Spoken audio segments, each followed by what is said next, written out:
They threw Coca-Cola on a black woman at work. Her billionaire husband came in and fired everyone. The brown liquid dripped down Nina Thompson's curls, soaking her navy blue blouse as Jessica Whitmore's cruel laughter echoed through the Apex marketing office in Manhattan.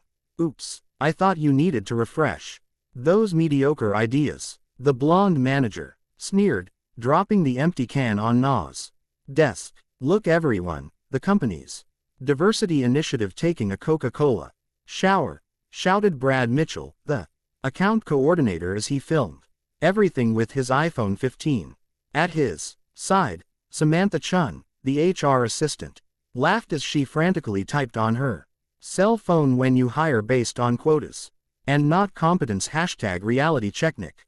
Na stood motionless, soda dripping from her curly hair onto the reports she had meticulously prepared for the investor meeting. At 29, she was the only black analyst in a sea of privileged faces who had treated her like an outsider since her first day 6 months ago. "You know what your problem is, Nina." Jessica approached her Chanel perfume mingling with a sweet smell of Coca-Cola. "You don't know your place. You think you can sit at the same table as us just because you have some little public college degree." The glass-walled conference room had become a fishbowl of cruelty. Other employees watched from the common area, some embarrassed, most indifferent. It was the Friday before Labor Day, and the office was emptier than usual, the perfect time for calculated humiliation. Na took a deep breath, her brown eyes shining with what Jessica misinterpreted as tears. In fact, it was determination.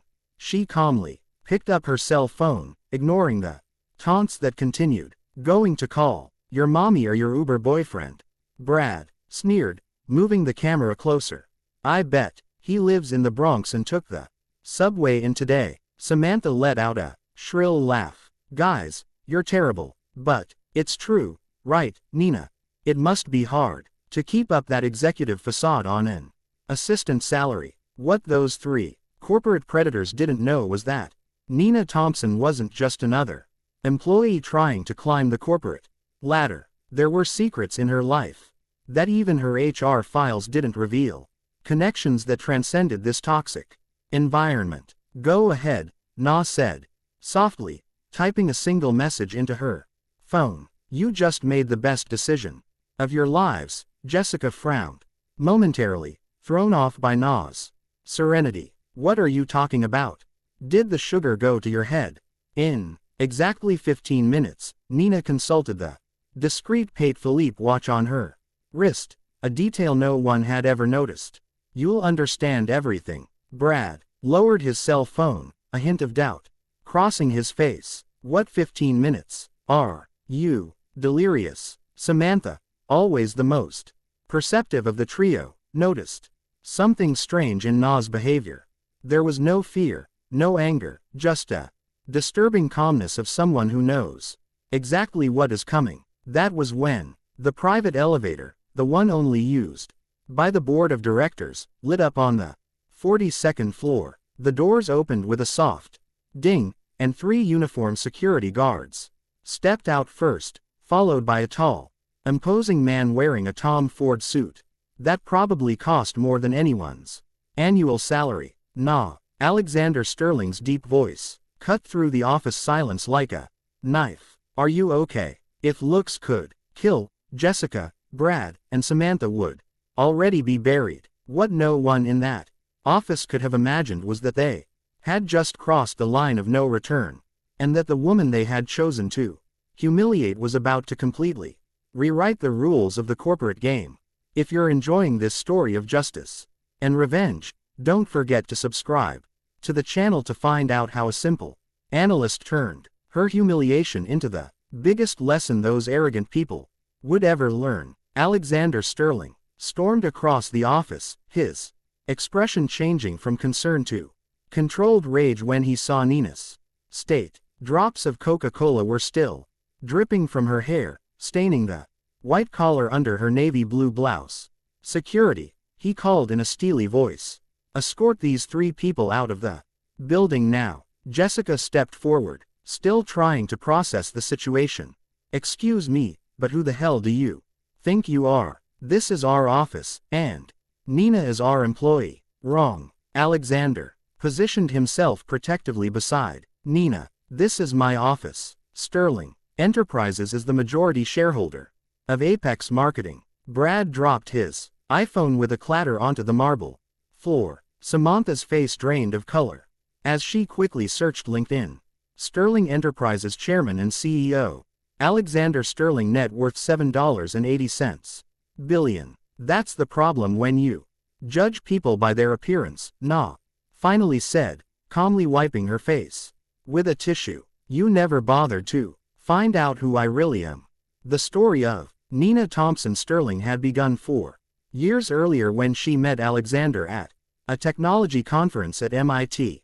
She was a full scholarship student. He was a guest speaker. What began as a discussion about machine learning algorithms evolved into a love that defied all social expectations. But why are you working here? Jessica stammered, her brain struggling to reconcile the woman she humiliated daily with the wife of one of the most powerful men in New York. Nina smiled for the first time since the incident. Because I believe in earning my place, not inheriting it. I wanted to prove my worth without using the Sterling name. For the past 6 months, she had meticulously documented every instance of discrimination. Printouts of derogatory emails, audio recordings of meetings where her ideas were stolen, security videos showing the differential treatment, all stored in the cloud, waiting for the right moment. You thought I was weak because I'm quiet, Nina continued, her eyes shining with determination. You confused dignity with submission. Big mistake. A man in a gray suit emerged from the elevator. Marcus Chun, Sterling Enterprises lead attorney and Na's best man. I have here complete documentation of moral harassment, racial discrimination, and creation of a hostile work environment, he announced, handing out folders to Jessica, Brad, and Samantha. This is ridiculous. Brad exploded. It was just jokes. She never complained. Kidding. Alexander picked up Brad's cell phone, which was still recording. Like throwing Coca-Cola on her and calling it a diversity shower. Like saying she lives in the Bronx and took the subway here just because she's black. Samantha began to cry. I have bills to pay. A family. Funny. Na observed dryly. I have a family, too. My mother is a nurse. My father a bus driver. They worked their whole lives to give me an education. And you thought that made me inferior. What none of the three knew was that over the past few weeks, Nina had quietly implemented a new data analysis system that would increase Apex's efficiency by 47%. The project was worth millions and was registered exclusively in her name. You have 30 minutes to clear your desks, Alexander declared. Any attempt at retaliation will result in immediate legal action. Jessica, in a last act of desperation, turned to the other employees who stood watching in shock. Are you going to let this happen? Everyone here knows what she's like. The silence was deafening. Several colleagues looked down, ashamed.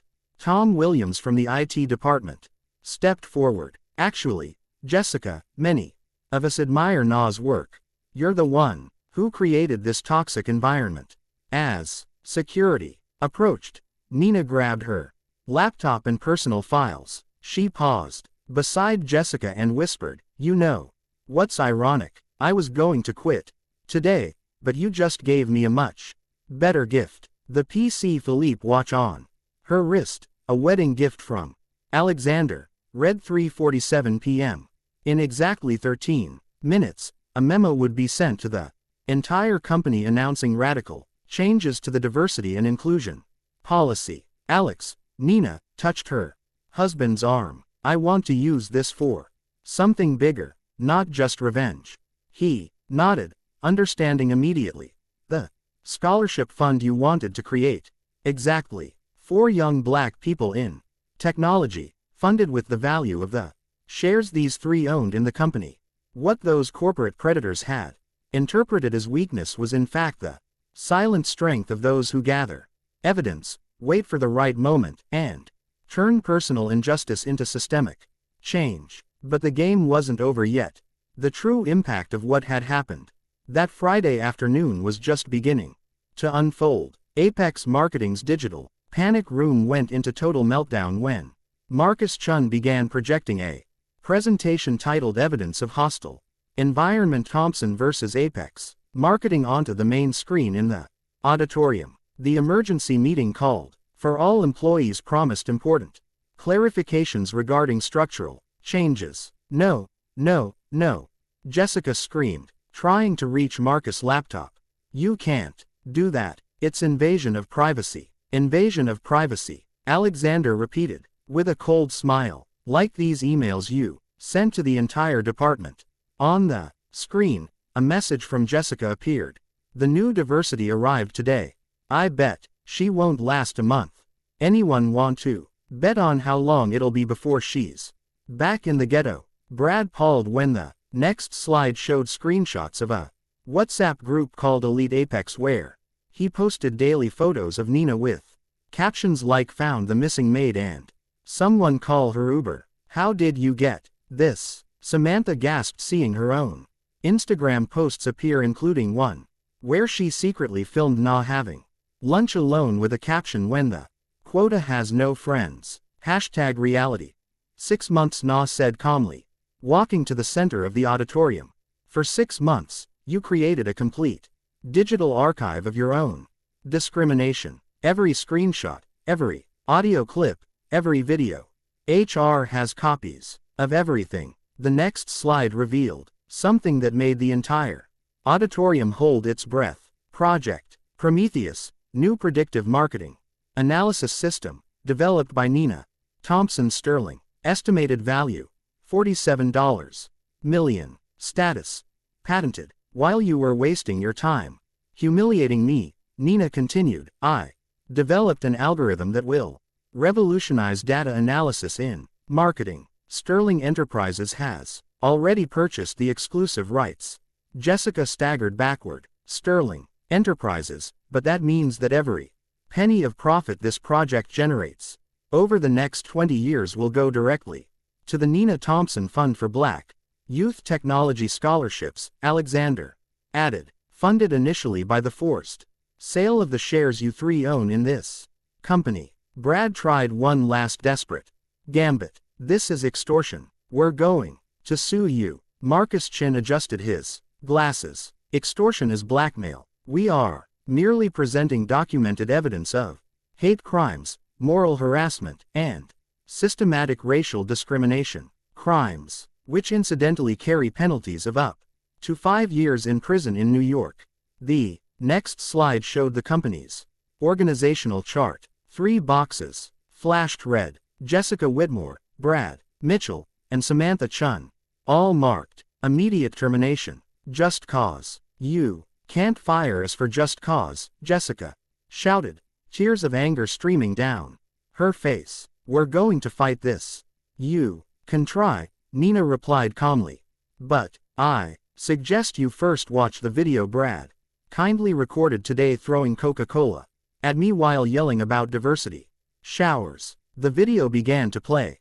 The sound of Brad himself saying, I bet you, live in the Bronx and took the subway here today, echoed through the silent auditorium. Several employees lowered their heads, ashamed that they had witnessed it without intervening. To top it off, Alexander announced, Sterling Enterprises is implementing a new compliance program across all subsidiaries. Any company that wants to maintain contracts with us will need to undergo rigorous diversity and inclusion audits. Samantha began to sob. My career, my reputation, it's all destroyed. Her reputation. Na stared at her. You spent 6 months systematically destroying mine. Now you're experiencing the consequences of your own actions. The final slide appeared. Nina Thompson Fund initial commitment $50 million. Goal 1,000 full scholarships in technology for young Black women over the next 5 years.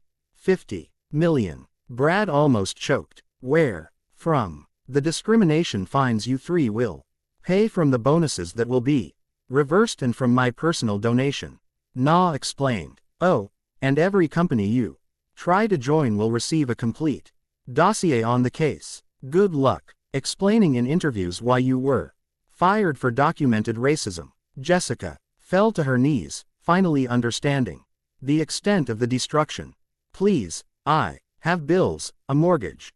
Funny, Nina replied, her voice laden with devastating calm. I had bills, too, when you sabotaged my projects, stole my ideas, and made me question whether I belonged here. The difference is that I turned my pain into something constructive. You turned your privilege into cruelty. Security guards began escorting the three out of the building. On the big screen, one last message appeared. True diversity isn't about quotas. It's about recognizing that talent has no color, class, or zip code. As the auditorium erupted in applause, Nina Thompson Sterling remained center stage, the Coca-Cola long since dry on her shirt, but her dignity intact and her legacy just beginning. What no one in that room could have predicted was that this moment represented not just a personal victory, but the birth of a movement that would transform the entire tech industry in the years to come, proving that sometimes the greatest revolution starts with one person refusing to accept the place others try to put them in. 6 months later, the auditorium of the Metropolitan Opera House in Manhattan was packed for the premiere of the documentary Code Nenina: How Corporate Racism Created a Revolution. Nina Thompson Sterling took the stage to thunderous applause, wearing an elegant black Armani suit, not to impress, but because she could now choose what to wear without judgment. When they threw Coca-Cola at me, she began her speech, her voice echoing through the historic theater. They didn't know they were watering the seed of a change that has now benefited 347 young black people with full scholarships in technology. In the audience, cameras focused on emotional faces, Fortune 500 CEOs, civil rights activists, and most notably, the first Nina Thompson Fund Scholarship recipients, brilliant young people from marginalized communities now studying at MIT, Stanford, and Harvard. The documentary revealed something shocking. Jessica Whitmore had tried to sue Nenina for defamation and moral damages, but her own lawyers dropped the case when they saw the evidence. Brad Mitchell, after being rejected for 23 job interviews, now worked as an app delivery driver, ironically the profession he had so ridiculed. Samantha Chun moved to a small town in the countryside, deleted all her social media accounts, and according to sources, spent her days writing apology letters that were never answered.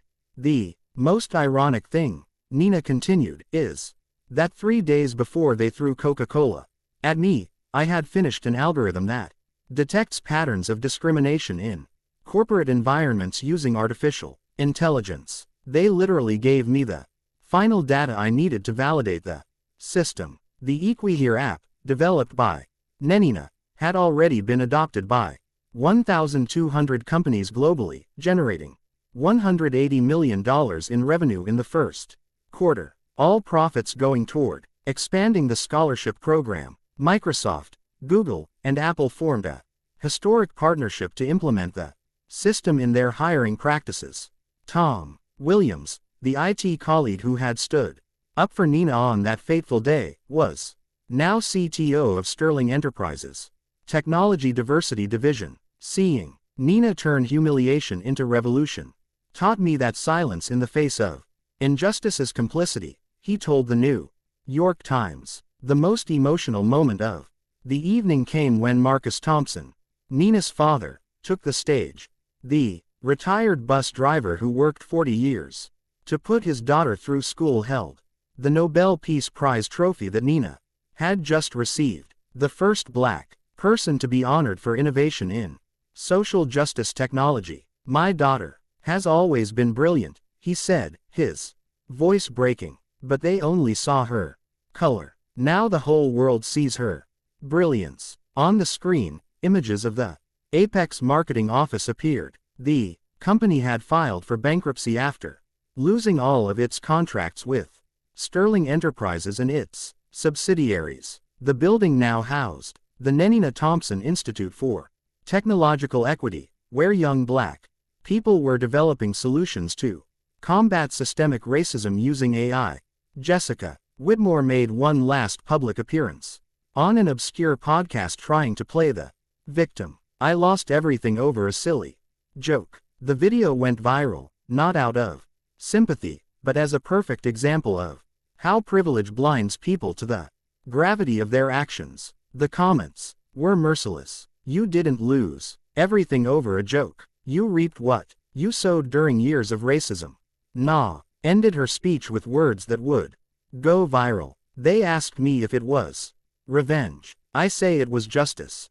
Revenge destroys. Justice builds. I turned every drop of that Coke into fuel to change an entire system. Because the greatest revolution isn't taking down those who oppress us. It's building ladders so others don't have to go through what we did. As she stepped off the stage, her phone vibrated. It was a message from a 16-year-old girl in the Bronx.